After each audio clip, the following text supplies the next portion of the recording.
새생명 축제 때 다른 분들은 2부만 하시는데 2부, 3부, 5부까지 우리 김미진 간사님 말씀 증거해 주시는데 정말 감사하더라고요. 한 1000교회 정도가 지금 그 집회 요청이 있는데 다 뿌리치고 이렇게 우리 교회 오셨어요. 감사하죠? 오늘 열매 맺는 삶, 열매 맺는 삶. 내가 더 좋아하는 것 같아요. 간사님이 나를 좋아하는 것보다. 할렐루야. 나오실 때 우리 할렐루야로 우리 환영하도록 하겠습니다. 할렐루야.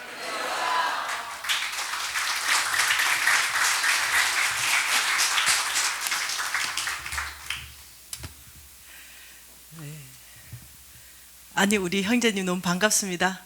2부 참석하시고 지금 3부 참석하시죠?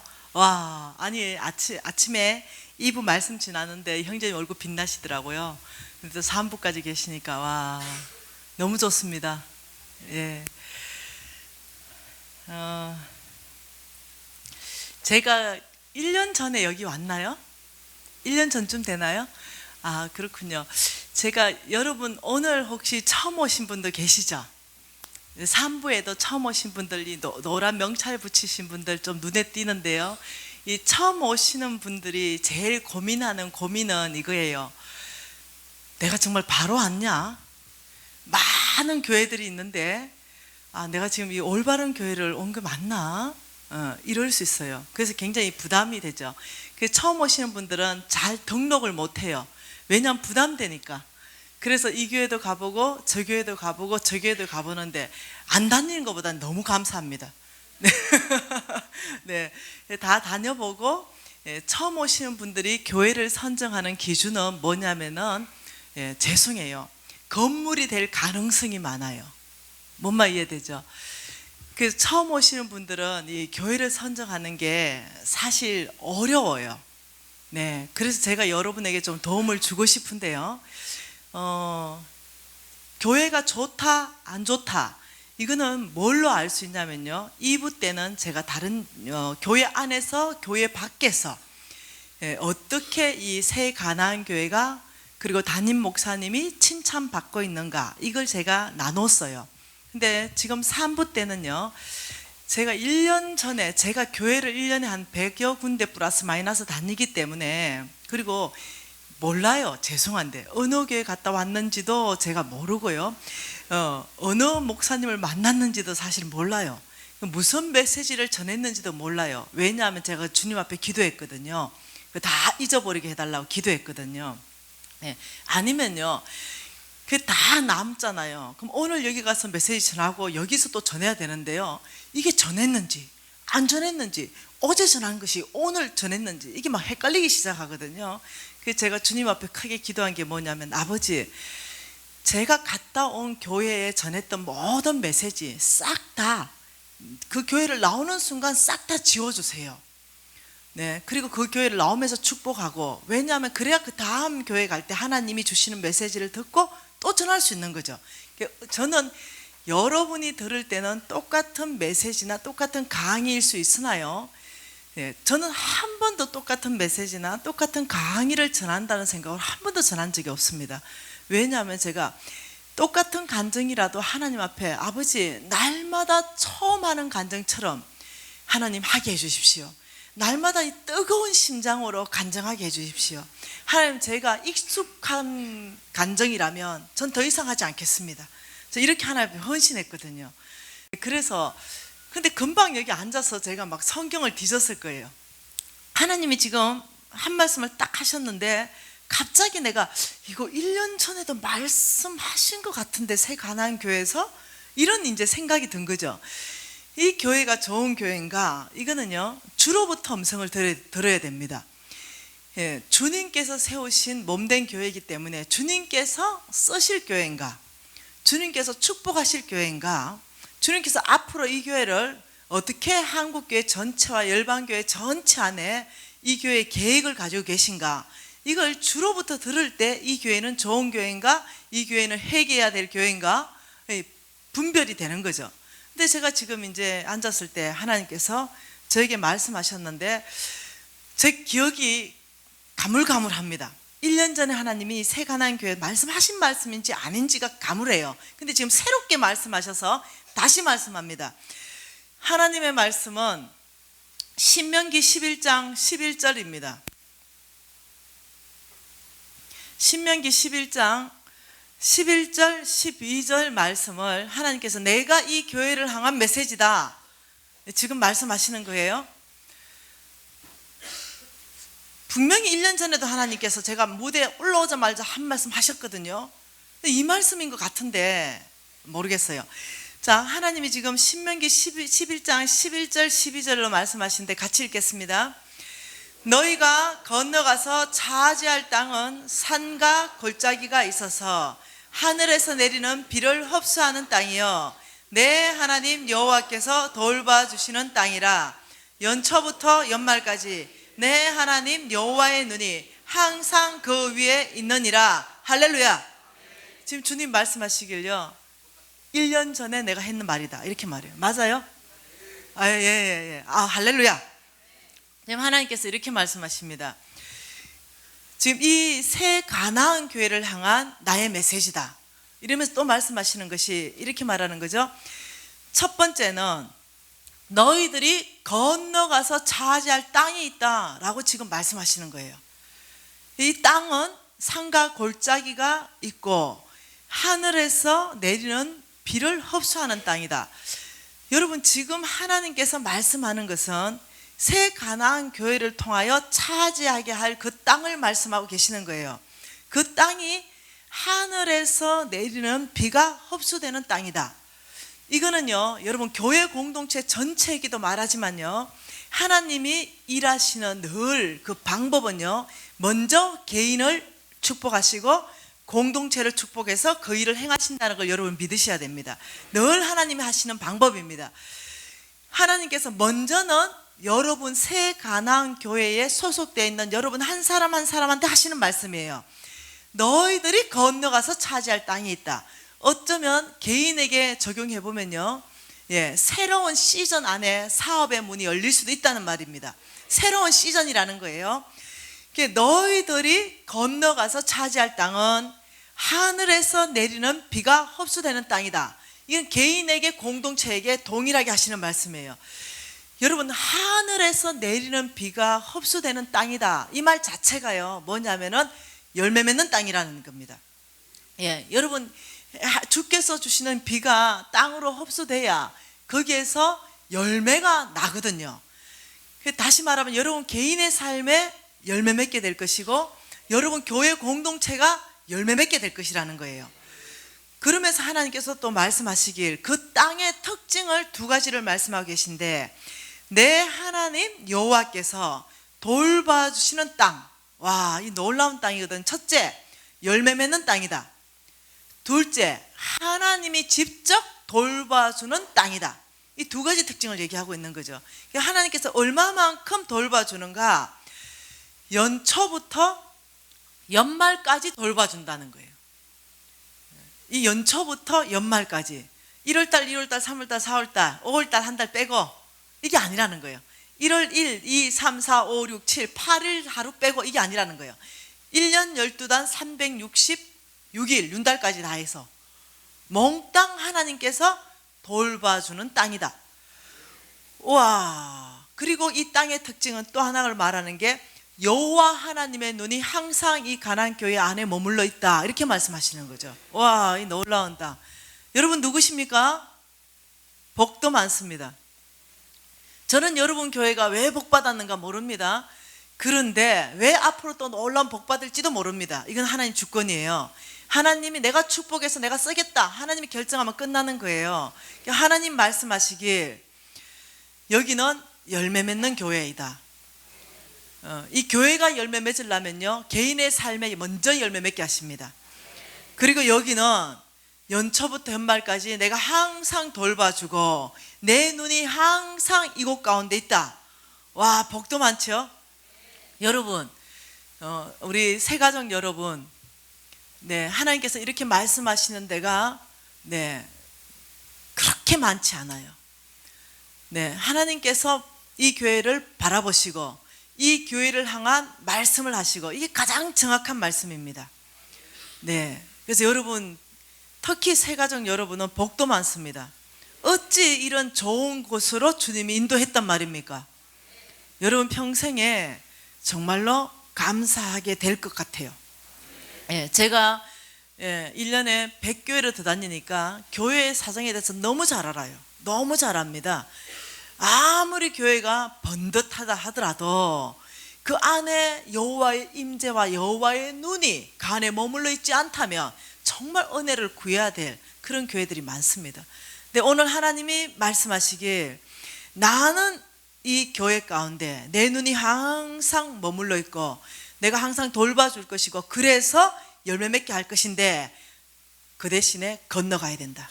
이건 도전입니다. 이건 하나님의 비전이에요. 모르겠습니다. 여러분이 도전해야 되고 여러분이 건너가서 여러분 것 만들어내야 되는 건 나는 그게 뭔지 전혀 몰라요. 그렇지만 여러분 개인 삶 안에도 이런 도전은 있을 것이고 여러분 교회 공동체 안에도 이런 도전은 있을 것입니다. 하나님의 명령은 건너가서 차지하라는 거예요. 네, 그러면 나는 여기에서 건너가서 차질 탈 땅 안에서 나는 이렇게 일하겠다.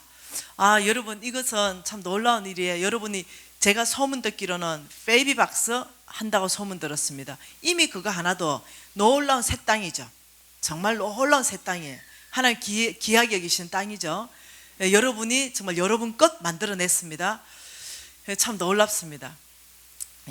첫째는 좋은 교회의 특징, 교회 안에서 교회 밖에서 칭찬받는가, 그건 이미 2부에 말했고, 두 번째 또 교회의 좋은 교회의 특징, 하나님이 뭐라고 말씀하시는가, 이 교회를 향한 아버지의 말씀, 지도자에 대해서 뭐라고 말씀하시고 교회를 향한 아버지의 비전은 있는가, 이것이 좋은 교회를 선택하는 기준입니다.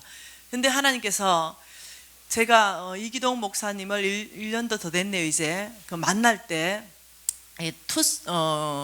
우리 사무실 바로 앞에 투섬에서 커피숍에서 우리 홍성근 목사님과 이기동 목사님을 만났는데, 저는 만나기 전에 항상 그 사람이 누군지 주님께 묻습니다. 그리고 만나야 될 것인가 만나지 말아야 될 것인가, 이걸 제가 주님 앞에서 검증하죠. 그래서 이기동 목사님이 만나자고 요청이 왔을 때 이제 헌 목사님과 저하고 기도하게 되고 하나님 저한테 말씀하셨어요. 그 말씀이 뭐냐면, 하나님이 이 땅 가운데 하나님의 왕국, 하나님의 킹덤, 하나님의 나라를 세울 때 그 각 지파에서 사람을 부르시는 장면을 떠오르게 하셨어요. 내가 이기동 목사님 누굽니까? 묻는데 그걸 떠오르게 하시는 거죠.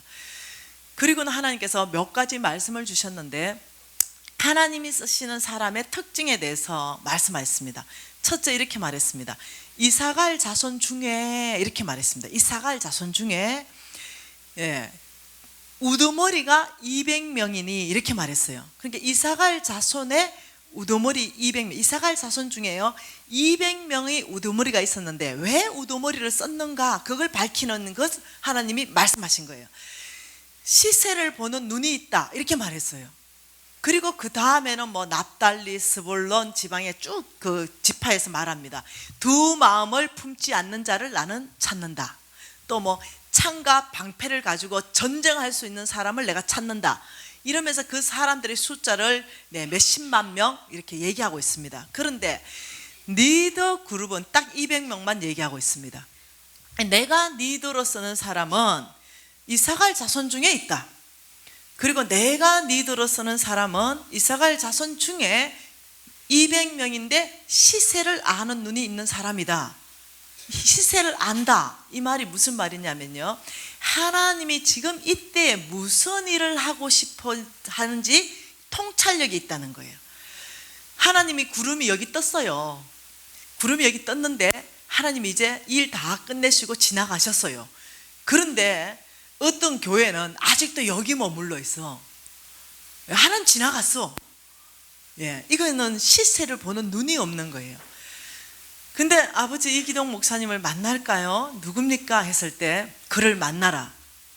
그에게는 이사갈 자손을 내가 썼듯이 우두머리로 쓸 것이고 시세를 보는 눈이 있는 자다. 네가 만나라.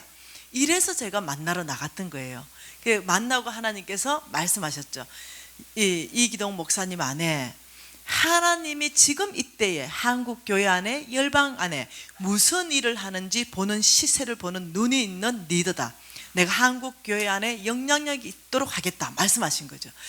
저는 하나님 음성 들어서 알고 있습니다. 이기동 목사님 하나님 앞으로 어떻게 쓸 것이고 새 가나안 교회를 하나님께서 어떻게 쓸 건지, 그래서 여러분 복이 많다는 거예요.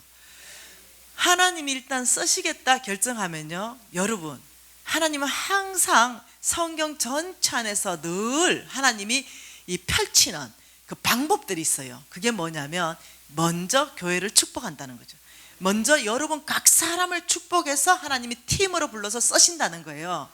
그래서 여러분 복 많다는 거죠. 여러분이 이제 하나님이 부어주시는 복을 받을 수 있는 그릇으로만 이제 빚어가시면 되는 거예요. 여러분 복도 많습니다.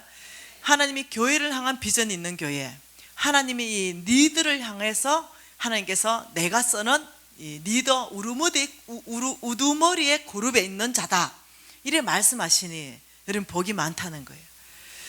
그 새가족 여러분 충분히 고민됩니다. 제가 새가족부를 담당했기 때문에 그 심정을 알아요. 등록하세요 이러면 아니요 다음 주에 다른 데 한번 가보고요. 갈등하는 거 충분히 이해가 되죠. 네, 이해됩니다. 그런데요 갈등하지 마세요. 제가 1년에 100군데 교회를 더 다닌다고 얘기했잖아요. 갈등하지 마시고요, 새 가나안 교회에 정착하십시오. 하나님이 쓰시는 축복 안에 정착하십시오. 그래서 믿음의 뿌리를 깊이 내려서 여기서 하나님께 쓰임받는 여러분 되시기를 하나님 축복해요. 하나님 여러분 축복하실 거예요. 네.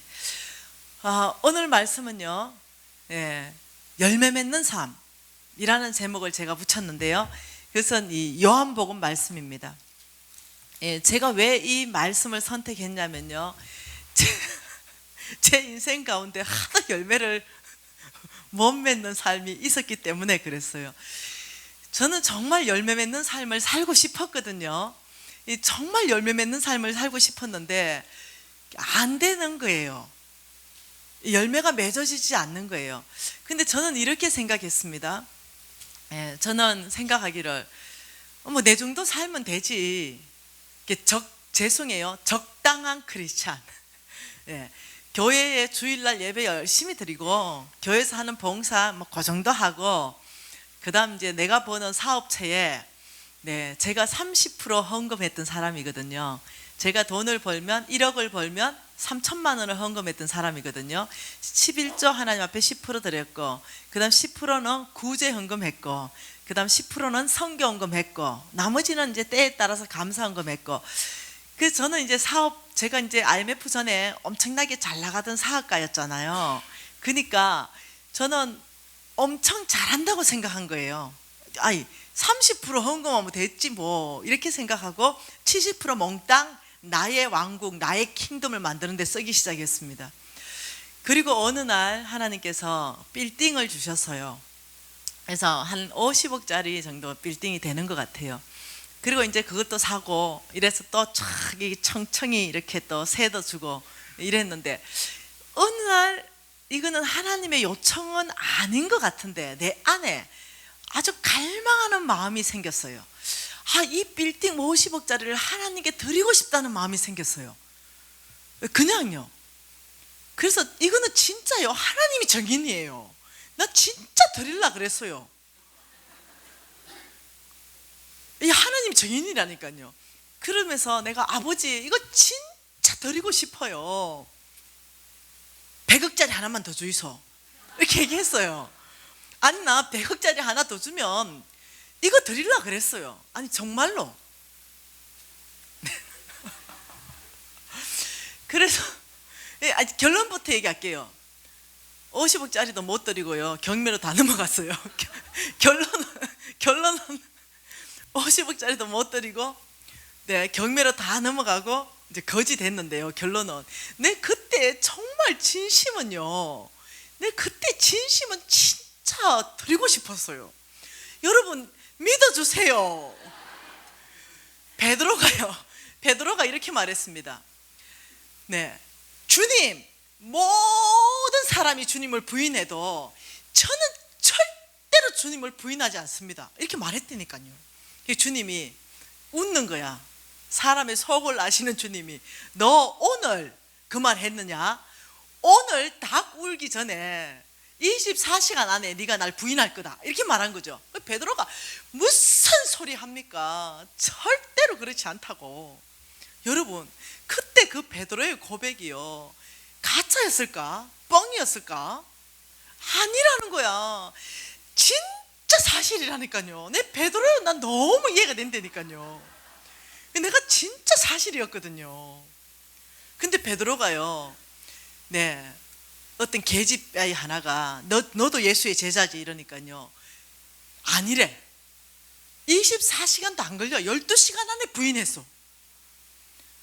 그 베드로가요, 그저 12시간 전에 사실이었다니까요. 근데 자기 말을 지켜낼 만한 영적 권력이 없는 거예요. 근데 제가 50억 하나님께 그 빌딩 하나 바치려는 거 사실이었다니까요. 난 진짜, 근데 이제 못 바쳤는데 결론적으로는 그때 그 마음만큼은 사실이었어요. 그래서 나는 쏟고 있었어요.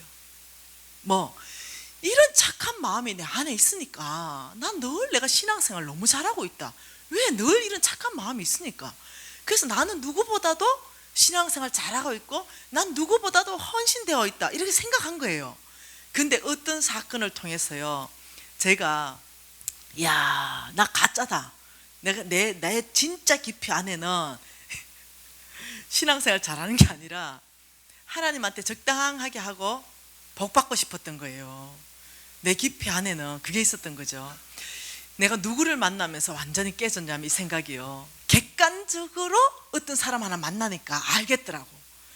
그 전까지는 내가 끝까지 입에 거품을 물면서 나는 아니다 이랬거든. 근데 그 어떤 회장님입니다. 아주 잘 사는 회장님이에요. 이 회장님을 지금부터 약 한 아마 30년 전쯤 되는 것 같아요. 홍성근 목사님이 이 회장님을 만났어요. 그때는 회장이 아니고 조그만한 회사에, 정말 조그만한 회사에 그냥 회사 그냥 주인이었어요. 사장 소리도 듣기 어려운 그런데 주인이었어요. 근데 이 부부가 엄청나게 헌신된 거야. 그러니까 홍 목사님이 섬겨주기를 결정하고 주님이 축복하라 해서 축복하고 그 회사를 섬겨주기 시작하고 늘 교제했습니다.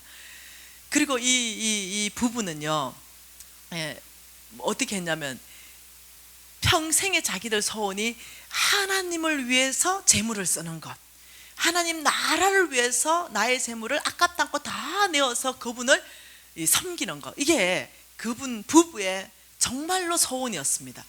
근데 그 소원에 따라서 하나님이 축복하기 시작했죠. 얼만큼 축복하셨냐? 우리나라 30대 그룹 안으로 진출했습니다. 30대 그룹. 여러분, 우리나라 30대 그룹 안으로 들어가려면요, 재산이요 1조 원 넘어야 됩니다. 이 30대 그룹 안으로 들어가려면요, 최하 1조 원이 넘습니다. 그러니까 그만큼 하나님이 이 30년 정도에서 이렇게 성장시키셨습니다. 엄청나게 부자 됐죠. 그 사람 이름 말 못해요. 여러분 다 아는 유명한 회장님입니다. 그 사람이 가지고 있는 빌딩 말 못해요. 왜? 여러분 다 아는 서울의 가장 좋은 빌딩입니다. 그렇기 때문에 말 못해요. 그래서 그 사장님이 엄청난 부자가 됐죠. 그리고 그 사장님 사모님이 우리 NCMN 사무실로 홍성근 목사님을 찾아왔죠. 홍성근 목사 찾아와서 나는 처음에 사모님인지 몰랐어요. 펑펑 울더라고요. 그래서 나는 어떤 여인이 왜 저렇게 우나 했더니 이 여인의 얘기를 들어보니, 아이고, 집이 다 경매로 나가고 바깥으로 나가 전세 하나 얻을 돈이 없다는 거죠. 그런 대화였어요. 나중에 이제 제가 그 집을 신방가게 됩니다. 그 회장님 집을 가보니 내가 TV에서 말 봤던 회장님이야. 그 회장님 말씀을 이제 사모님하고, 말이 뭐냐, 이제 하나님 일 해야 되죠 이러니까, 당연히 할 겁니다. 제가 목표가 그거였습니다. 오직 하나님 일을 하려고 여기까지 달려왔습니다. 이제 딱 한 가지밖에 안 남았습니다. 목표. 나의 목표는 한 가지입니다. 10대 그룹 안에 들어가면 이제 하나님 일을 하겠습니다. 이렇게 한 거예요. 근데 10대 그룹에 진출 못하고요, 워크아웃 됐습니다. 모든 게 끝났어요. 모든 게. 근데 그 회장님이 나한테 이런 고백을 했습니다. 아니, 하나님 왜 이러신지 모르겠어. 내가 10대 그룹 안에만 들어가면 하나님 일 내가 하겠다고 했는데 왜 내가 지금 이렇게 망해야 되는가? 여러분 보입니까? 객관적으로 보니까 보이나요? 그 회장님 보면서요, 내가 나를 봤어요. 객관적인 나를 봤어요. 내가 하나님 저 재물 주면 열심히 예수 믿지 않는 사람한테 내가 밥도 사주고 내가 착한 일도 하고 그들을 섬기고, 우리 하나님은 예수 믿지 않는 모든 사람한테 선을 베풀라 그랬거든요. 내가 돈만 주면 그거 하겠다 했거든요. 근데요, 막상 돈 주니까요, 아버지 100억짜리 빌딩만 하나 주면 50억짜리 이거 내가 딱 하나님 앞에 이렇게 하고 싶어요 했는데, 그 회장님 보면서 내가 웃음이 나더라고요. 어찌 내 신세하고 금액만 다르지 똑같냐 이런 생각. 근데 나는 깨우치고 돌이켰어요. 그 회장님 아직도 못 깨우쳐서. 그게 차이점이요. 나는 깨우치고 다시 상위 1%, 모든 50억 빚 다 갚고 나는 이제 1%의 성공한 삶을 사는데, 그 회장님 아직도 이렇게 말해요. 아직도 그러고 있어. 그래서 내가 회장님 보고 웃었어. 뭐 한마디 해달래, 위로. 내가 오래 걸릴 것 같네요. 그래서 회장님 오래 걸릴 것 같다. 그 회장님하고 나는 정말로 사실이었습니다. 그 회장님도요, 정말 사실일 거예요. 근데 쏟고 있는 거예요. 쏟아버리는 거예요. 헌시 내가 축복하면은 하나님 사역할게요 이런데, 진짜 축복 오면은 나의 왕국, 더 좋은 집, 더 좋은 차, 더 좋은 사업장, 이거 하나 더 만들어 놓고 자꾸 어떠냐면 크게 만드는 거지. 그렇게 해서 어떠냐면요, 자꾸 쏟고 있어. 내가 조금 더, 이것보다 조금 더 하고 나면 내가 하나님 일 하겠다. 그런 사람 치고 하나님 일을 하나님이 시키는 사람을 못 봤습니다. 결국은 끝나죠.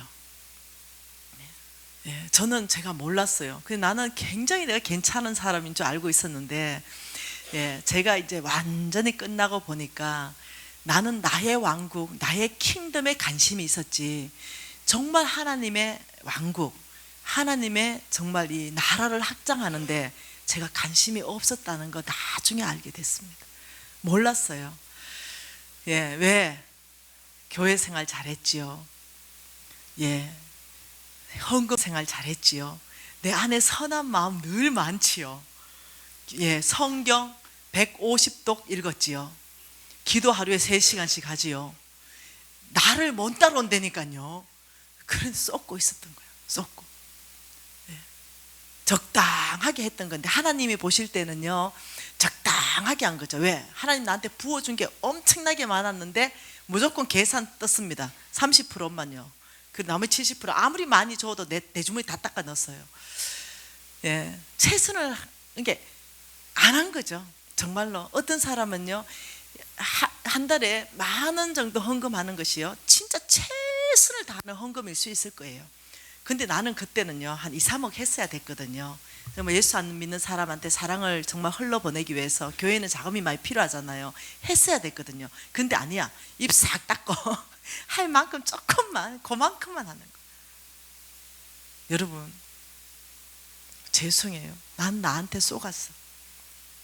그리고 내 삶을 뒤돌아보니까요, 하나님이 주시는 열매 맺는 삶은 그 이후로 다 끝났습니다. 그리고 제가 다시 제가 열매 맺는 삶을 살고 싶은데 안 사라지는 거죠. 안 사라지는 거예요. 너무너무 이 좌절감에 빠지고 우울증 환자가 됐고, 돈은 다 날려버리고 없고, 그리고 열심히 내 힘으로 끌어올려 가지고 하나님 앞에 한 발 나가면은 미끄러지는 거는 3발이었습니다. 또 겨우 교회가 한 발 나가면 미끄러지는 건 10발이고요. 사라지지가 않는 거예요. 그래서 제가 다시 성공할 수 있었던 비결, 오늘 새 가나안교회에서 세 가지를 지금 제가 청기 누수합니다. 그 첫 번째가 이 2부 예배 때 연약한 나를 바라보는 것이 아니라 시선을 돌려야 된다. 주를 바라봐야 된다 했는데요. 제가 이 3부 때는 이 요한복음 말씀에 이걸 제가요, 계시로 받았습니다. 계시. 여러분 계시 알죠? 그 머리로 이해되는 게 아니고요, 심장으로 주님이 이해시켜버린 계시요. 이 계시로 받으면서 제가 완전히 다른 사람 됐어요. 네, 그것이 오늘 읽었던 요한복음 15장 1절부터 8절인데요. 이렇게 말하는 거죠. 하나님께서 나는 참 포도나무요, 내 아버지는 농부다. 이 예수님이 말씀하신 거죠. 예수님은 참 포도나무요, 하나님은 농부라. 그러면서 물은 내게 붙어 있어 열매를 맺지 아니하는 가지는 아버지께서 그것을 제거하여 버리고 무릇 열매를 맺는 가지는 더 열매를 맺게 하신다. 그러니까 여기서 명확한 아버지의 목적, 우리를 부르신 아버지의 목적이 명확하게 나오는 거죠. 첫째, 아버지의 목적은요, 우리로 하여금 풍성한 열매를 맺게 해주시기 위해서 부르셨다는 거예요. 이게 아버지의 첫 번째 목적입니다. 우리를 불러가지고 일 시키려고 부르지 않았다는 거예요. 하나님 교회라고 불러가지고 일 시키려고. 하나님께서는 우리를 불러가지고 부르신 목적은 성경 전체에서 여기서 말씀하고 있는 거죠. 한 가지입니다. 뭐냐면은 나는 너를 통해서, 너의 기업을 통해서 엄청나게 풍성한 열매를 맺게 하는 것이 나의 뜻이다. 이게 아버지의 부르심이에요. 그러면서 뭐라냐면, 근데 우리가 실질적으로 열매를 맺는 삶을 사냐 이거죠. 정말로 내 삶 안에 열매가 있냐는 거죠. 정말로 내 기업 안에 열매가 있냐는 거죠. 근데 하나님이 근본적으로 우리를 축복하기 원하시는 축복이 너의 삶에 엄청나게 풍성한 열매를 맺게 하는 것이 나의 뜻이다. 하나님 뜻인 거예요. 하나님 뜻이 우리에게 열매 맺게 하는 거죠. 그러면서 그러면 어떻게 열매를 맺어지는가? 여러분, 저는 이 메시지가 제 삶을 바꿨는데요. 저는요, 이렇게 했습니다. 제가 실패하고는 제가 좌절감에 빠졌죠. 정죄감에 빠지고요. 제가 아무리 하려고 해도 제가 안 됐죠. 근데 예수님이 참 포도나무고 나보고 하시는 말씀이 너는 가지다, 이렇게 말한 거예요. 여러분, 자, 열매를 맺기 위해서 조건이 두 가지가 있습니다. 이 조건, 이 열매를 풍성하게 맺으려면 첫 번째는요, 종자가 좋아야 됩니다. 종자 맞나요? 이 종자가 탁월한 종자여야만이, 종자는 뭡니까? 나무를 말하는 게 나무. 이 나무 종자가 탁월해야만이 거기서 열매가 풍성하게 맺는 거지. 여러분, 잘 봐보세요. 이 가지로 쫙 뻗어 있는데 이 나무가 좋아야 이 가지에서 열매가 풍성하게 이렇게 맺혀지겠죠. 이 가지에서 열매 맺는 게 아니라 이 나무 전체에서 모든 양분을 다 가져와서 가지는 그냥 붙어만 있으면은 그냥 여기 열매 맺게 돼 있는 거죠. 근데 이 종자가 좋은데, 이 종자를 지금 오늘 말씀하신 것이 예수님이 종자이다, 이렇게 말하는 거죠. 예수님이 종자이다, 이렇게 말하는 거예요. 이건 놀라운 계시였습니다. 나는요, 내가 종자인 줄 알았어요. 내가 종자. 나는 내가 종자이기 때문에 내가 뭔가를 열심히 해야 되는 줄 알았어요. 내가 종자이기 때문에 내가 열매를 맺어야 되기 때문에 내가 열심히 해야 되고, 내가 뭔가 더 노력해야 되고, 내가 뭔가 더 열정을 가져야 되고, 내가 뭔가 해야 된다 생각했어요. 근데 하나님께서 너 정말 열매 맺는 삶을 살고 싶냐? 라고 물으시고, 내가 그날 예 라고 말씀했을 때, 너는 가지다. 나의 할 역할을 명확하게 선을 딱 꺼버리더라고요. 그날 너는 가지야. 그래서 정신 번쩍 들었죠. 너는 아무것도 할 수 없다는 거예요. 네가 할 것은 아무것도 없다는 거예요. 이 열매를 풍성하게 맺게 하는 조건은 오로지 종자가 탁월해야 된다. 이 종자에 가지는 붙어만 있으면 된다. 이 종자에 이 가지 여기 붙어만 있으면 된다. 그러면 자동으로 열매를 맺게 된다.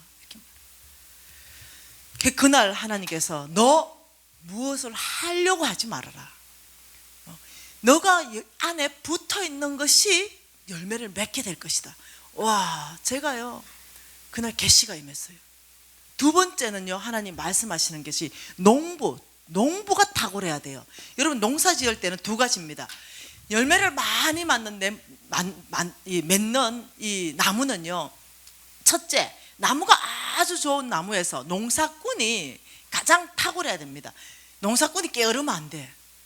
농사꾼이 때에 따라서 잡초도 뽑아주고 비료도 주고 돌봐줘야 돼요. 이 농사꾼이 좋아야 또 탁월한 열매를 맺는 거예요.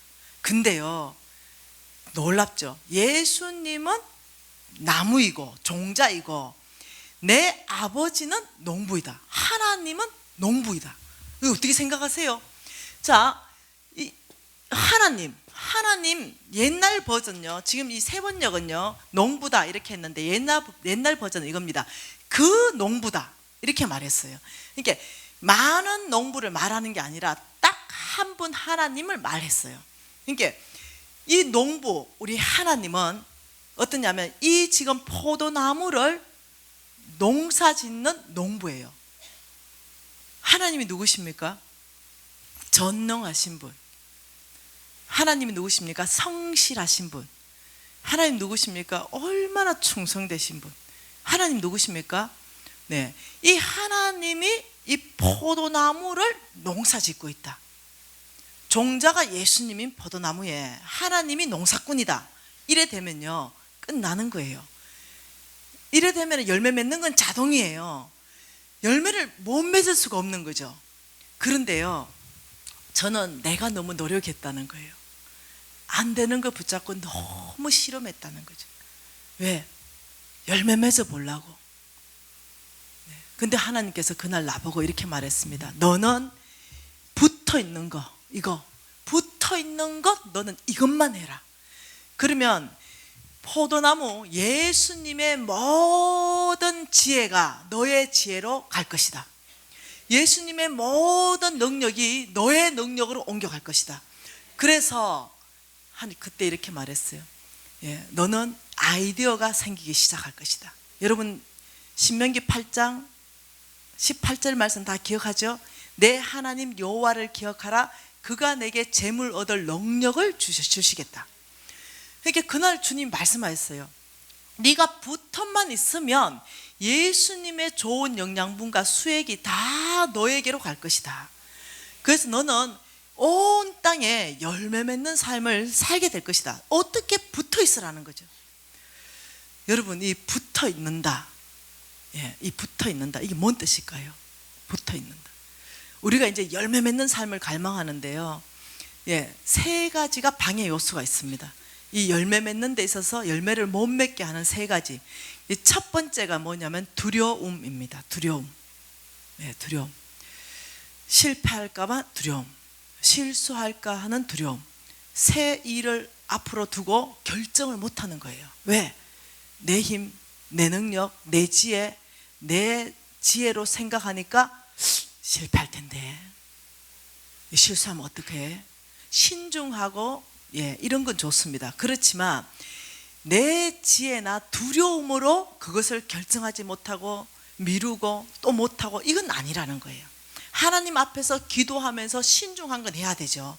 그렇지만 두려움 때문에 내가 못 나아가는 거, 이것은요 불신앙이에요.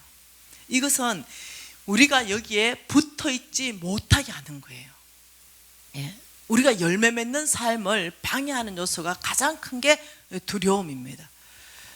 이 두려움, 성경에서 이 두려움을요 다루라 이랬습니다. 여러분, 그 두려움, 요즘요 제가 질문을 많이 받습니다. 무슨 질문을 많이 받냐면 한국 전쟁에 관한 메시지입니다. 여러분도 들었나요? 들었어요? 뭐 전쟁 난다면서요? 하나님께서 많은 예언자를 통해서 전쟁 난다고 얘기했다면서요? 네, 저는 8년 전에 하나님께서 저를 사역자로 부르면서 한산 가운데 두 토막의 나무 토막을 보여주셨습니다. 그리고 하나는 북한, 하나는 남한이 적어져 있어요. 그리고 이것이 두 개로 완전히 합쳐졌어요. 그래서 제가 그 한산 가운데 보고, 주님, 이것이 무엇입니까? 이랬을 때 한국은 통일된다 이렇게 말씀하셨어요. 그래서 제가 하나님 왜 통일돼요? 이렇게 물어봤어요. 하나님께서 한국 교회가 그 통일을 준비해야 된다. 그리고 이 통일을 통해서 전 세계를 섬기는 한국으로 내가 이 한국을 쓸 것이다 이렇게 말했어요. 그러면서 이 통일은 반드시 된다. 너는 이제 온 한국 교회를 다니면서 통일을 준비시켜라 이렇게 말했어요. 저는 통일이 반드시 된다는 걸 믿어요. 왜냐하면 하나님이 말씀하셨기 때문에. 그래서 제가 하나님 앞에 언제 됩니까? 이렇게 물었을 때 주님이 나의 시간 안에서 그의 교회가 준비될 때 이렇게 말씀하셨어요. 그래서 저는요, 제가 들은 메시지는 거기까지입니다. 그리고 제가 들은 메시지는 평화 통일된다. 네. 우리 남한에 의해서 뭐 전쟁 나는지 안 나는지 몰라요. 이 평화 통일되고 하나님께서 이 남북한을 하나 되게 해서 온 땅을 섬기는 한국으로 회복시키는 것이 하나님의 계획이라고 저한테는 말씀하셨어요. 저는 알고 있는 게 그게 다예요. 그런데요, 이제 저한테 유튜브를 보내기 시작하면서 이 통일에 대해서 말하기 시작하죠. 그때 제가 적시로 하나님이 저에게 주신 메시지입니다. 여러분도 많이 아시는 메시지, 예레미야 말씀입니다. 예레미야. 그러면서 뭐 올 12월 달에도 전쟁 나겠다 하는 사람도 있고 내년 1월 달에 나겠다는 사람도 있고 역사 안에 이런 일은 계속 있었거든요. 제가 무시하자는 얘기가 아니에요. 그런데 그런 전쟁 메시지를 우리가 들을 때 우리가 어떻게 반응해야 되냐는 거예요. 우리의 반응. 자, 예레미야 42장 16절 말씀 같이 읽겠습니다.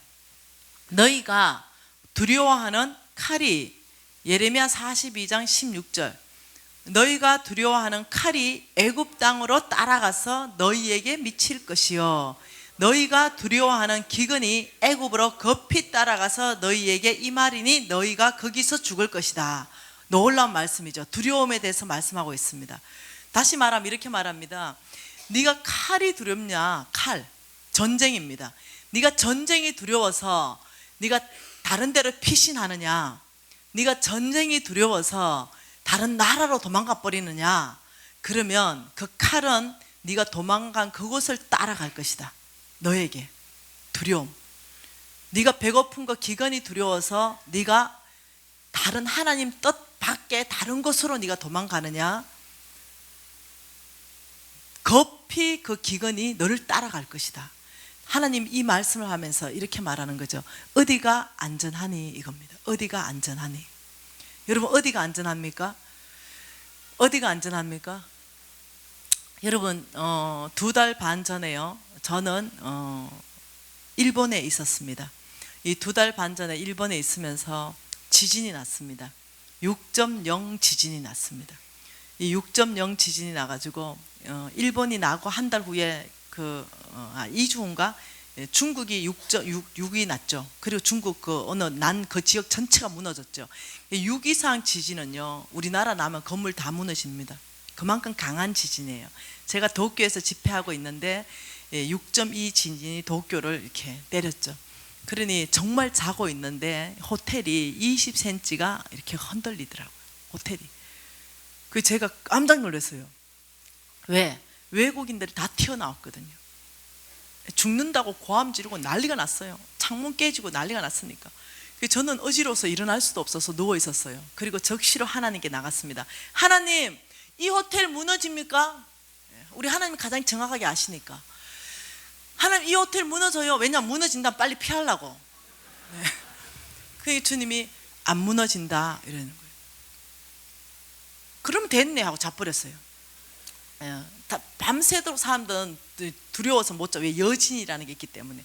나는 막 하나님이 안 무너진다 하는 순간 바로 그냥 잤어요. 아침 일나니까 뭐 창문 다 깨지고 난리더라고. 물컵 다 엎어져 있고 이렇더라고요. 하나님께서 이렇게 말했습니다. 그때 하나님, 이 호텔 무너집니까? 이래 하니까 주님이 나한테 그때 질문했는 거예요. 미신아, 어디가 안전하니? 이거 물으셨어요. 내가 홍성근 목사님한테 늘 교육받으니까 아버지의 뜻 한중앙에 있으면 그것이 죽으나 사나 안전합니다. 이렇게 대답했죠. 맞다. 너는 지금 나의 뜻 한중앙에 있다. 안전하다. 이렇게. 우리가 하나님의 뜻 한중앙에 있으면요, 죽어도 안전해요. 살아도 안전하고. 근데 여러분이 하나님 뜻에서 밖에 있으면요, 죽어도 불안해. 왜? 하나님 뜻 밖에 있으니까. 이 천국 간다는 보장이 없어. 살아도 불안해. 그러니까 여러분이요, 뭐 전쟁이든 무슨 소문이 나든 내가 지금 부르신 그 자리에 있죠. 그 자리에 계세요. 그 자리에. 예, 목회하시는 분은 그냥 목회하시고요. 사업하시는 분은 그냥 사업하세요. 그래서 혹시나 죽잖아요. 그러면 천국 가는 거예요. 안전한 거예요. 그게 도망가지 마세요. 놈들은 나라가 전쟁 난다면 다 기어 들어오는데 우리는 다 도망가야 되겠습니까? 어느 교회에서 그랬대. 빨리 여권 만드세요. 12월 전에 다 나가세요. 이랬대. 예, 와, 참 그런 교회 다니면 마음이 어려울 것 같아 나는. 네, 모든 해외에 있는 동포들이요, 나라가 어려우니 다 귀국하세요. 이렇게 돼야 되는데, 예, 그게 갔다 오고 어떤 바로 일본에서 갔다 와서 바로 청년들의, 여러분 혹시 송정미 사문 가수 아세요? 네, 그 자매님 남편이 하는 그 교회에 바로 제가 또 이 집회가 있어서 갔어요. 그때가 제가요 병들었을 때예요. 예, 모든 이 뭐죠? 이 기간에 염증이 퍼져 버렸대요. 그래서 이제 의사 선생님 말씀하시길 아무래도 종합검사 들어가 봐야 되는데 이 문진으로 소견으로는 폐혈증이 아닐까 의심이 된다 이렇게 말했어요. 여러분 폐혈증이면 죽어. 이해되죠? 폐혈증이면 살아남을 수가 별로 없어요. 정말로 아주 급하게 치료해야 됩니다. 근데 제가 이제 귀국해서 바로 집회가 청년들만 모으고 집회를 해야 되는데 폐혈증인가 무엇인가 그 염증 그런 병이 눈에서부터 다 퍼진 거예요. 그리고 한쪽 눈이 드디어 실명이 왔습니다. 왼쪽 눈이 실명이 와버렸어요. 이제 그런 상황이 됐죠. 그리고 집회를 해야 되는 거예요. 근데 이제 의사 선생님은 염증 때문에 이게 실명이 왔대요. 그러니까 빨리 중단하고 병원에 가야 된다. 입원해야 된다. 그래서 치료해야 된다. 이렇게 말했거든요. 근데 나는 그 집회를 하고 싶어. 왜냐하면 청년들이잖아. 이 청년들은요 특징이 뭔지 압니까? 우리의 심장을 주님께 이러는 사람들. 얘들은 심장을 주님께 드리는 애들이에요. 이 아이들의 헌신을 놓고 그 청년 집회를 1년 동안 준비했는데 이건 못하게 된 거예요. 한쪽 눈은 실명이죠. 온몸에 염증이 나고 열이 펄펄 나죠. 목소리는 안 나오죠. 서 있을 힘도 하나도 없죠. 이런 상황에 제가 선택했어야 되는 거죠. 그래서 내가 아버지께 나갔습니다. 심각하게 나갔죠. 하나님, 저 죽습니까? 의사 선생님이 죽는데, 이 상태면 죽는데, 근데 네가 치료받으면 살 확률이 있대. 아버지 저 죽습니까? 그 주님께서 내가 죽을 것 같으면 하나님 늘 항상 그러죠. 병원에 가서 치료받아라. 예, 하나님의 방법입니다. 병원에 치료받는 것은. 근데 그날 주님께서 너 어디가 안전하니? 또 물으셨어요. 하나님 뜻 한중앙에 있는 것이 안전합니다. 그러니까 주님께서 맞다. 근데 그거 말고요. 나 죽냐고요. 내 병원 가야 돼요? 이 집회 취소해야 됩니까? 이게 주님께서 다른 말씀 안 하셨어요. 딱 한 말씀 하셨습니다. 너 안 죽는다. 이 말씀. 한 말씀. 이게 아마 올 6월 달에 있었던 일 같아요. 올 6월 달.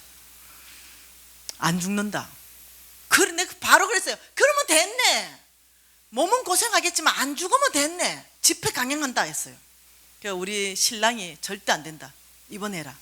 내가 아니다. 하나님이 안 죽는다 그랬다. 그리고 내 소망은 순교하는 거다. 내가 말씀 전하다가 청년을 섬기다 죽으면 그것보다 더 나한테 영광이 어딨냐. 그런데 하나님 안 죽는단다. 순교할 기회가 이번엔 아닌가 보다. 이렇게 해가 집회를 강행했습니다. 4일 집회를 하는데 첫날에 제가 제 상태를 말했죠. 제 눈이 실명됐습니다. 그러니까 청년들이 부담이 만빵이 된 거예요. 그리고 담임 목사님은 평생 금식을 못 하시는 분이래. 덩치가 고릴라만 해. 근데 이분이 120kg. 이분이 금식을 선포했습니다. 강사도 목숨 걸고 하는데 내가 밥이 입에 들어가겠냐. 강사 금식하고 그 모든 청년들 강사 저 목숨 걸었는데 우리도 다 목숨 건다. 다 청년들 금식하고 4일 이제 집회를 하게 된 거죠. 근데 목소리가 안 나와. 사람이 방력도 없어. 겨우 말하는데 정말 억지로 서 있었어요. 근데요, 3일째 딱 되니까 우리 신랑이 저러다가 애 잡는다 싶어서 그 바로 옆에서 집회하고 있던 나의 서성 홍성근 목사님한테 달려갔어요. 목사님, 지금 여기서 집회할 때가 아닙니다. 지금 애 제자가 지금 순교하게 생겼습니다. 지금 얘가 지금 거의 몸에 염증이 다 퍼져가지고 지금 잘못하면 정말 죽습니다. 빨리 가서 구원 좀 해주세요. 이렇게 홍성근 목사님 날아왔더라고요. 마이크 달라고, 내가 강의하겠다고. 와, 참 스승님의 사랑. 그래서 나를 앉혀놓고 쉬게 하고 홍 목사님이 강의하셨어요. 90분간 강의하시고, 제가 또 이제 마무리 또 강의하고 이랬는데요, 마지막 날 3일째쯤 됐습니까? 하나님께서 이렇게 말씀하는 거죠. 내가 너를 회복하리라. 여기 의사 선생님이 계실 거예요. 의사 선생님의 의료 지식이 있으면요, 이게 불가능하다는 걸 알 거예요. 제가 지금 온몸에 염증이 퍼져서 의사 선생님이 폐혈증일 가능성 100%다 이 정도 진단받고 눈에 실명까지 왔다면요, 이거는 불가능하다고 판단할 거예요. 근데 주님께서 그날 내가 너를 치료하겠다 이러시고요, 4일째 마지막 집회 전에 제 시력을 완벽하게 100% 다시 회복시키셨어요. 여러분, 두렵습니까?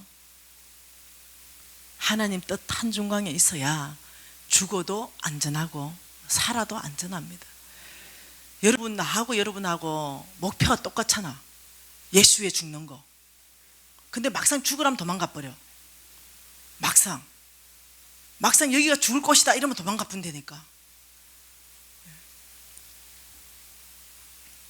우리 예수 안 믿는 사람들을 위해서 우리 목숨 내줄 준비되어 있잖아요. 그러니 내가 말하는 것은 소문에 의해서 어떤 우리가 기도할 때지 모든 걸 멈추고 우리가 다른 선택할 때가 아니라는 거야. 우리가 전심으로 이런 전쟁설이 나고 이럴 때 전심으로 회개할 때고 하나님의 은혜를 구할 때입니다. 네. 그래서 하나님께서 하나님이 일하시는 원칙을 말했죠. 그것이 역대하입니다. 역대하 7장 14절입니다. 역대하 7장 14절 말씀을 평생에 여러분이 외우십시오. 역대하 7장 13절은 이렇게 말하죠. 혹 내가 하늘을 닫고 비를 내리지 아니하거나 혹 메뚜기들에게 토지를 먹게 하거나 혹 전염병이 내 백성들 가운데 유행하게 할 때에, 다시 말하면요, 이 13절 말씀은 이 땅 안에 엄청난 재난이 있을 때 이 말입니다. 이해되나요? 엄청난 재난이 있을 때, 이때 어떻게 하면은 이것이 고쳐지냐, 이걸 하나님 말씀하는 거죠. 이것은 여러분 가정 안에도 대입하십시오. 여러분 기업 안에도 대입하십시오. 왜? 여러분 가정 안에서도 이런 엄청난 재앙이 있을 수 있고 여러분 기업 안에도 이런 재앙이 올 수가 있잖아요. 하나님이 일하시는 원칙은 다 똑같습니다. 이때에 여러분 전 세계가 경제 공황이 왔습니다. 메뚜기떼들이 토산을 먹어버린 겁니다. 전 세계가 경제 공황이 왔을 때 G20 정상회담 이런 걸 하는 거죠. 그건 답이 아니에요. 그겐 답이 없습니다. 하나님께서 뭐라고 말씀하신지 아십니까? 이렇게 될 때에 14절을 말씀하셨다는 거죠. 14절 우리가 소리내서 같이 한번 앞에 말씀을 띄운 걸 같이 한번 읽어보겠습니다. 역대하 7장 14절 말씀입니다. 13절, 이런 일이 개인과 기업과 나라 전체 안에 있을 때 14절 시작. 내 이름으로 일컫는 내 백성이 그들의 악한 길에서 떠나 스스로 낮추고 기도하여 내 얼굴을 찾으면 내가 하늘에서 듣고 그들의 죄를 사하고 그들의 땅을 고칠지라. 여러분, 정답은 하나님 안에 있습니다. 저와 여러분은 하나님 이름으로 일컫는 하나님의 백성입니다.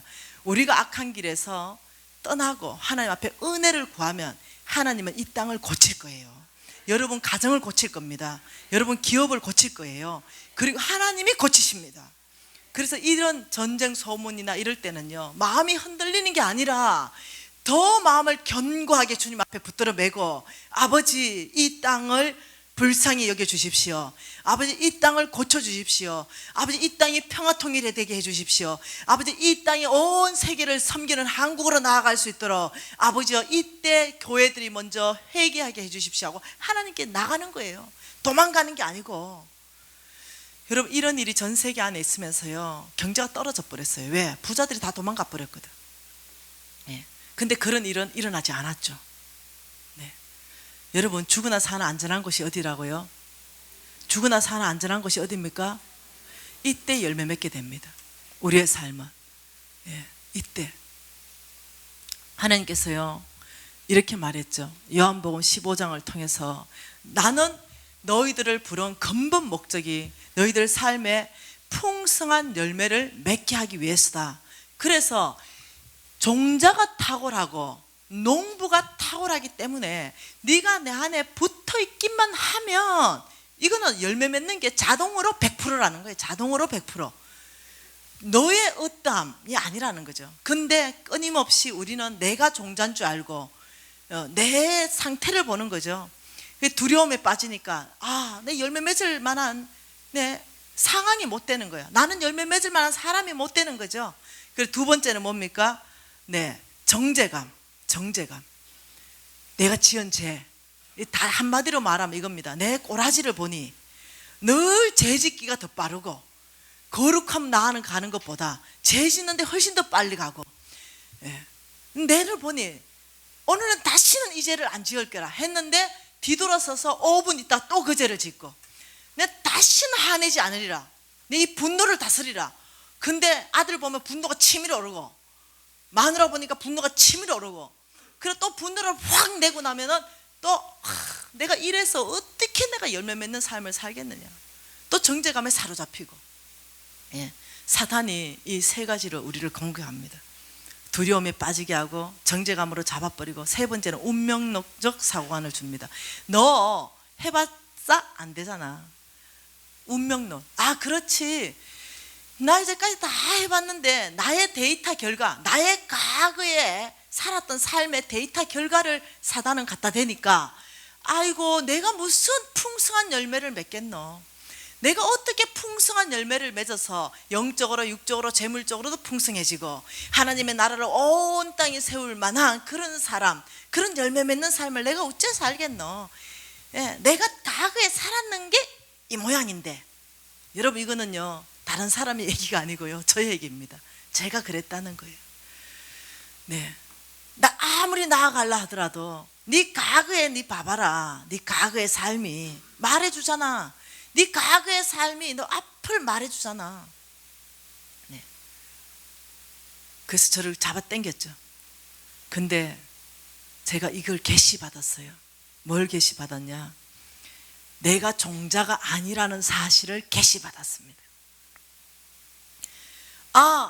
내가 두려움에 빠져있고 내가 정죄감에 사로잡히고 내가 운명론적 이 상황에 있다 하더라도 내가 여기 붙으면 되는구나를 내가 알게 된 거죠.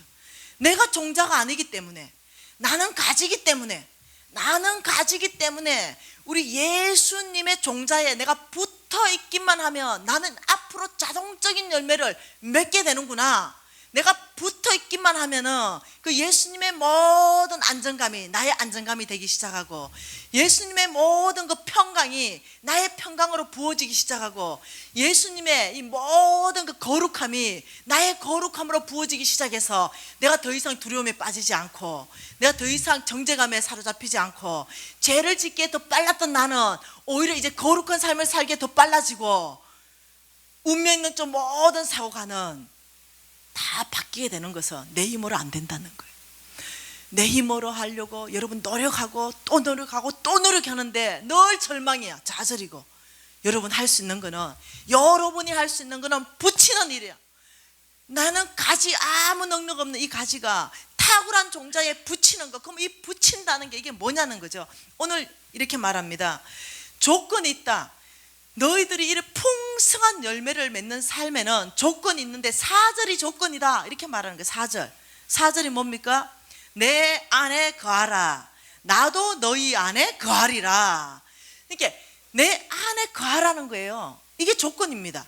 딱 하나, 너희들 삶에 풍성한 열매를 다 맺게 해줄 건데 조건은 하나다. 너희들이 내 안에 거하면 내가 너 안에 거하겠다. 이 말씀은 뭔지 알죠? 네가 내 안에 거하기만 하면 나의 모든 것을 너희 것으로 다 되게 해서 너를 통해서 열매 맺어서 내가 영광 받겠다는 거예요. 이 말씀이에요. 그러면 이 거한다는 뜻은 두 가지의 뜻을 포함하고 있다는 거예요. 이 첫 번째 거한다는 건요, 무슨 뜻이냐면은 그리스도를 나의 구주로 영접하는 것이 거한다는 뜻이에요. 주님이 나의 구주이십니다. 여러분 이미 예수 믿은 모든 분들은요 이미 이거 고백했습니다. 그러면 첫 번째 조건이 뭐냐? 바로 이루어진 거예요. 그럼 오늘 처음 오신 분들은요, 고백하시면 됩니다. 이렇게 예수님은 나의 구주이십니다. 고백하는 순간 여기에 딱 붙게 되는 거예요. 그 예수님이 들어가기 시작해요. 예수님이 이끌어가기 시작하고요. 예수님이 힘주기 시작하시고 이상하게 예수님 내 안에 기쁨을 붓기 시작하시고요. 이 고백이 필요한 거죠. 첫 번째입니다. 뭐라고요? 예수님을 나의 구주로 영접하는 것이, 그것이 내가 예수 안에 거하는 것입니다. 두 번째 조건은 뭐냐면요, 이것을 아는 것이에요. 내가 가지이고 예수님이 종자이고 하나님이 농부이다. 이걸 깊이 아는 거예요. 이걸 믿는 거예요. 그게 거하는 것입니다. 다시 말할게요. 두 번째 조건이 뭐라고요? 네가 내 안에 거하고 내가 너희 안에 거하면, 그러면 어떻게? 너는 열매를 많이 맺게 될 것이다. 이 두 번째가, 아버지 내 스스로 아무 열매를 맺을 수 없는 저는 가지에 불과합니다. 가지는 스스로 열매를 못 맺어. 저는 가지입니다. 여러분 어떻게 살았든지 상관없어. 여러분의 과거의 삶 아무 상관없어. 우리 하나님은 지금 현재를 보고 축복하시는 분이지 과거를 보고 축복하시는 분이 아니세요. 여러분의 과거 다 지워버리세요. 옛날 일 이전 일 기억도 하지 말아라. 보라 내가 새 일을 행하겠다. 광야의 길을 사막에 강을 내겠다 하신 그분은 옛날 일 이전 일을 기억하지 말라 그런 거죠. 하나님 항상 그러십니다. 너 오늘 이전의 거 너 기억하지 마. 왜? 내가 다 용서했거든. 나는 오늘부터 너를 볼 거야, 이 말이에요. 그러니 여러분께서 아버지 저는 가지입니다. 묵상 한번 해보세요. 내가 가지라면 여러분이 잘났건 못났건 박사건 상관없어. 다 가지야. 다 가지야. 간사인 나도 가지고 목사인도 가지고 박사도 가지고 판사도 가지야. 의사도 가지고 청소인도 가지야. 몽땅 다 가지야. 하나님이 정말 원하는 열매를 맺으려면 어떠한 모습의 사람이든지 상관없이 몽땅 가지야. 근데 판사라고 열매 맺고 박사라고 열매 맺고 의사라고 열매 맺습니까? 천만에 안 그렇다는 거예요. 하나님이 열매 맺게 하는 데는 의사, 판사, 박사가 아니라는 거야. 어떻게? 붙어있는 사람에게 열매 맺겠다. 종자, 탁월한 종자에게 붙어있는 사람에게 나는 열매 맺겠다. 왜? 자동적으로 열매 맺는 거니까. 탁월한 종자한테 붙었는데 어떻게 열매를 안 맺습니까? 안 맺는 게 기적이라 그러는 거예요. 여러분 붙이십시오. 그래서 아버지가 또 농부이시다. 탁월한 농부. 그 탁월한 농부가 농사 짓고 탁월한 종자에 붙어 있으면 우리의 삶은 어떻다? 자동으로 열매 맺는다. 자, 오늘 여러분 혹시 아직도 예수를 나의 구주로 영접하지 않으신 분이 계신다면, 또 계신 분도 또 그분이 또 따라할 수 있도록 같이 우리 고백하십시다. 왜? 우리가 이제는 정말 영적으로, 정서적으로, 건강으로, 재물로 다 풍성해서 하나님 나라 확장할 거거든요. 하나님 우리 축복하시게 하셔서 또 하나님이 온 땅에 하나님 나라 세워가는데 저와 여러분을 축복하시는 것이 하나님의 계획이거든요. 우리를 불러서 열매를 맺게 하되 더 풍성하게 맺게 하시는 게 그의 계획이거든요. 그러면 고백하셔야 돼요. 예수님이 나의 구주이십니다. 이렇게 고백해야 되는 거죠. 오늘 새 가나안교회 새 생명 축제입니다. 우리 새 가족 여러분 이렇게 따라 고백하시겠어요? 예수님이, 그리스도가 나의 구주이십니다. 그리스도는 나의 구주이십니다. 여러분 이렇게 고백하는 순간 여러분이 첫 번째 조건을 만드는 거예요. 같이 한번 해보십시다. 그리스도가 나의 구주이십니다. 그리스도가 나의 구주이십니다. 예수님이 나의 구주이십니다. 예수님이 나의 구주이십니다. 여러분 간단해요. 기독교는 간단해요. 복잡한 게 아니에요. 이 고백 자체로 하나님은 의에 이른다, 구원에 이른다 그랬어요. 너희가 믿어서 의에 이르고 입술로 시인하면 구원받겠다. 여러분 이 고백 자체가, 여러분 지금 무슨 고백을 했는지도 몰라. 여러분 따라하라니까 따라했지. 근데 벌써 이미 생명이 들어가기 시작하는 거예요. 이미 이게 기독교입니다. 우리가 입술로 고백하는 순간 예수 그리스도의 생명은 이미 심장에서 잉태하기 시작하는 거예요. 여러분 오늘 새 가족으로 오신 여러분 환영합니다. 두 번째 우리 꼭 기억할 것은 나는 가지다. 따라하십시오. 나는 가지다. 예수님이 종자이시다. 하나님이 농부이시다. 이걸 꼭 기억하는 거예요. 이것이 우리가 예수 안에 거하고 예수님이 내 안에 거할 수 있는 조건 두 가지를 만들어내는 것입니다. 믿음입니다. 믿음. 여러분의 어떠함이 아닙니다. 여러분 옆에 얘기하십시오. 예, 열매 맺는 것은 당연한 삶입니다.